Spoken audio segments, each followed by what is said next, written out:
Naitwa Mwangi Mulito. Nimefunga kilemba na niko na kajo tufanye kazi ya Mungu. Kwa maana siku hizi nitakuwa mkolino na hivyo unaona. Tumtumikie Mungu, tufanye ile kazi inahitajika ya maombi. Wewe hauna ndoa, wewe ambaye umesumbuka na masida mingi, tuombe Mungu akuonekanie. Wachana na mambo mingi. Kwa maana hii mambo ya dunia inafanya tu mtu aangamie bure. Lakini maneno ya Mungu itaishi.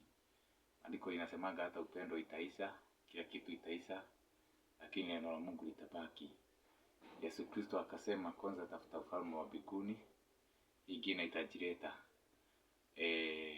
Nisema ya kwamba mimi sina haja na pesa ya mtu yote. Kwa maana mimi najitafutianga, najua kutafuta. Mimi TikTok siombangi pesa, hata Facebook siombangi pesa. Na sisemi wale wanaombaga si ati wanafanyanga vibaya. Mwenye ako na hiyo talanta ya kuomba aombe, lakini mimi kwa saa hii niko na nguvu ya kujifanyia kazi. Hata kuhubiri na kuhubiri, kesho yake narauka, naenda kuinua mawe mahali na inuanga. Mimi ni fundi. Ukipata kazi ya kujenga mawe, kazi ya plasta, kazi ya key, kazi ya kujenga kutoka chini mpaka juu, hiyo ndio kazi yangu.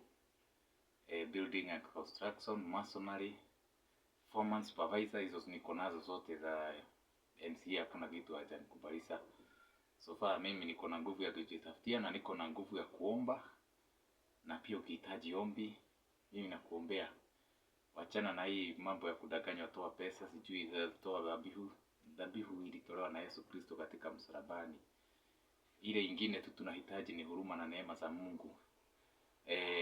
Last Sunday nakumbuka nikiambia watu katika pale kanisani ya kwamba kuna ule mwanamke aliyefumaniwa akiwa anafanya uzinzi. Na I think it is Luka 8:7 ama 17.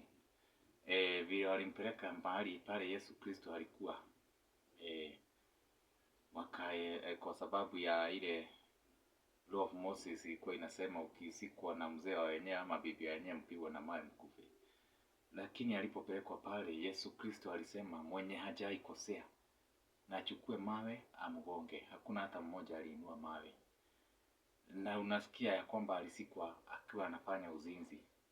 Lakini kwa sababu ya neema ya Yesu Kristo aliweza kusamehewa dhambi zake.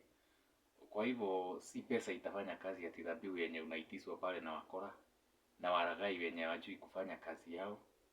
Na siinuki mtu yote juu mimi hakuna mtu niko na vita na yeye ama ubaya na yeye. Wewe kama unaitisanga na unapewa, kama umezoea hiyo fanya. Hii dunia tunafanya ile kazi tunafanya, lakini maandiko inasemanga tumepewa bure, utoe bure. Yesu Kristo alifikishia yule mtu neema na huruma zake. Hii siku ya leo kunayo huruma na neema za Mungu inaweza kufikia maisha yako ibadilike. Pia tunaona mwanamke mwingine aliyeenda na mafuta na akaanza kupaka Yesu Kristo kwa miguu. Na ile wakati Yesu Kristo alipokuwa akipaka hiyo mafuta, kuna wale walikuwa wanajifanya wazuri sana mpaka wanasema huyu hata hajui anapaka mafuta na nani. Lakini Yesu Kristo alimwambia umesamehewa makosa yako na dhambi yako.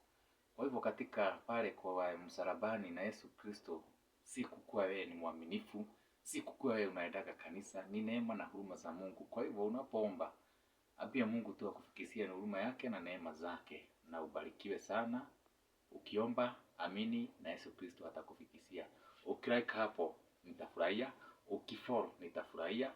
Kwa maana hivyo ndio kuko. Enda pale mpaka YouTube unifollow Mwangi Mulito. Utapata hiyo kitu mahubiri, utapata nyimbo ziko hapo na mambo mengine, na Mungu akubariki. Asante sana.